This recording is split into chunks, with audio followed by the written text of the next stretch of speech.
رشتہ دیکھنے آیا ہے بیٹی کا. بیٹے کا باپ ہے تو سمجھتا ہے کہ شاید میں فرعون بن گیا ہوں. رشتہ دیکھنے آیا ہے, کہتا ہے سارا کچھ ٹھیک ہے, شرافت بھی ہے, نفاست بھی ہے, بچی کا قد چھوٹا ہے. تجھے خیال نہیں آتا, تو اللہ سے نہیں ڈرتا؟ تو انچی ٹیپ لے کے پھر رہا ہے, تجھے احساس ہی نہیں بیٹیاں کیا ہوتی ہیں, تجھے خبر ہی نہیں بیٹی کتنے بڑے درجے کا نام ہے. حضرت مالک بن دینار فرماتے ہیں میں توبہ کرنے سے پہلے بہت بڑا شرابی تھا. میری 2 سال کی بیٹی تھی, میں شراب پینے لگتا تھا تو میری شراب گرا دیتی تھی. کہتی ابا میں تجھے گناہ نہیں کرنے دوں گی. 2 سال کی بیٹی. فرماتے میری بد نصیبی دیکھو, میری بیٹی فوت ہو گئی. ایک رات میں خواب دیکھتا ہوں کہ دوزخ جنت کے فیصلے ہو رہے ہیں, قیامت قائم ہو گئی ہے. میرے لیے دوزخ کا حکم آ گیا. میرے پیچھے ایک بڑا سا اژدہا, بڑا سا سانپ بھاگنے لگا. فرماتے ہیں میں دوڑتا جا رہا ہوں, ایک بزرگ نظر آئے. میں نے کہا مجھے بچانا. کہنے لگے بیٹا میں کمزور ہوں, میں نہیں بچا سکتا. کہتے ہیں مجھے میرا اشارہ کیا, کہنے لگے پہاڑ کی طرف جا شاید تو بچ جائے. کہتے ہیں میں پہاڑ کی طرف جا رہا تھا تو وہاں سے بیٹی آ رہی تھی.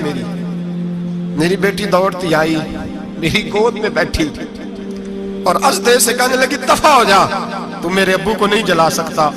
کہتے ہیں وہ 2 سال کی بیٹی کی آواز سن کے بہت بھاگ گیا. میری گود میں بیٹھ خواب دیکھنا, میری داڑھی سے کھیلنے لگی.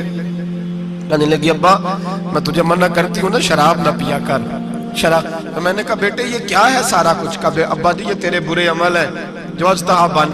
تو بزرگ کون تھے؟ کہنے لگے بیٹے ابا جی وہ آپ کا نیک عمل ہے, اور وہ کمزور بڑا تھا, آپ کو بچا نہیں سکا. ابا جی بس کر دیں, بس کر دیں, اب آپ برے کام نہ کریں, آپ توبہ کر لیں. جو پچھلے گناہ ہو گئے میں اللہ کی بارگاہ میں سفارش کروں گی, رب آپ کے معاف کر دے گا. مالک بن دینار فرماتے ہیں میری آنکھ کھلی تو میں پکی توبہ کر گیا. بیٹیاں تو بخشوانے آئی ہیں دنیا میں, بخشوانے. اور یہاں لوگ فخر کرتے ہیں, فخر سے بتاتے ہیں, کہتے ہیں میرے بیٹے کے 15 رشتے ہیں, شاید مجھے قرآن اندازی کرنی پڑے. شرم کر, حیا کر.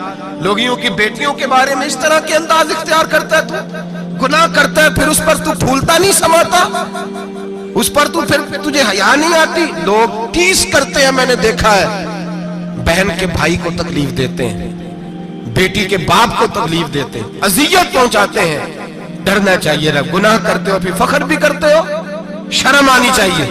مذاق اڑاتے ہیں لوگ, غریب کا, کالے کا, چھوٹے قد والے, مذاق اڑاتے ہیں. میرے رسول پاک سید عالم صلی اللہ علیہ وسلم کی حدیث ہے ابو داؤد شریف میں. حضور ایک صحابی جہاد پہ تھے, کہتے ہیں ایک جگہ پڑاؤ کیا, ایک صحابی سو رہے تھے, دوسرا آیا تو اس نے اس کے اوپر رسی پھینکی. وہ ڈر کے اٹھے, ہائے کیا ہو گیا؟ رسی پھینکی, ڈر کے اٹھے, انہوں نے سمجھا سانپ آ گیا ہے. فرماتے ہیں نبی پاک دیکھ رہے تھے, حضور قریب ہے. فرمایا خبردار, مسلمان کو ڈرانا حرام ہے. حضور میں مذاق کر رہا تھا. فرمایا تو حرام فعل کر رہا تھا, خبردار یہ کام کیا تھا. میرے حبیب پاک علیہ السلام نے فرمایا جو دنیا میں لوگوں کا مذاق اڑاتا تھا, مذاق اڑاتا تھا, جس کا رنگ کالا ہے اس کا اللہ نے بنایا ہے, قد چھوٹا ہے تو اللہ نے بنایا ہے. اور یہ یاد رکھیں یہ سب سے زیادہ برے وہ لوگ نہیں جو برادری پہ فخر کرتے ہیں, جو برادری پہ فخر کرتے ہیں برے ہیں پر زیادہ نہیں. سن لو اور یاد رکھو, برا وہ ہے جو اپنی برادری کو چھوٹا سمجھتا ہے. تو نے اپنے آپ کو کیسا چھوٹا سمجھ لیا؟ تجھے پتا نہیں تو خدا کا بندہ ہے, محمد عربی کا نوکر ہے. کنتم خیر امت, تو سب سے زیادہ شان والا ہے. برا وہ ہے جو اپنی برادری کو چھوٹا سمجھے, جو اونچا سمجھے وہ تو خیر برا ہے ہی.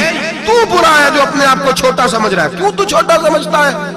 جب رب کریم نے بلانے میں فرق نہیں کیا, جب رسول اللہ نے نوازنے میں فرق نہیں کیا, جب جنت میں اللہ نے علیحدہ علیحدہ کیٹیگری نہیں بنائی کہ امیر یہاں, غریب ادھر, چودھری ادھر, چھوٹے, تو اپنے آپ کو چھوٹا کیوں سمجھتا ہے؟ ناز کیا کر اس بات کا کہ مجھے اللہ نے اپنے معبود کی غلامی عطا فرمائی ہے. تو زیادہ بڑا مجرم ہے اگر تو اپنے آپ کو چھوٹا جانتا ہے, زیادہ مجرم ہے. احساس کمتری والا زیادہ ظالم ہے, یہ یاد رکھیں اور سمجھیں میری بات کو اور غور کریں. مذاق کرتے ہیں لوگ, او فلانی برادری کا میرے سامنے بات کرے گا, فلانی برادری, اور پھر تکبر بھی کرتے ہیں. میرے نبی پاک علیہ السلام نے فرمایا قیامت کے دن ایک آدمی کے لیے جنت کا دروازہ کھولا جائے گا, وہ دوڑتا ہوا جنت کی طرف جائے گا. جب دروازے کے قریب پہنچے گا تو دروازہ بند کر دیا جائے گا. وہ پھر آئے گا, پھر کہا جائے گا آجا جنت میں, پھر دوڑے گا, پھر جنت کے قریب جائے گا,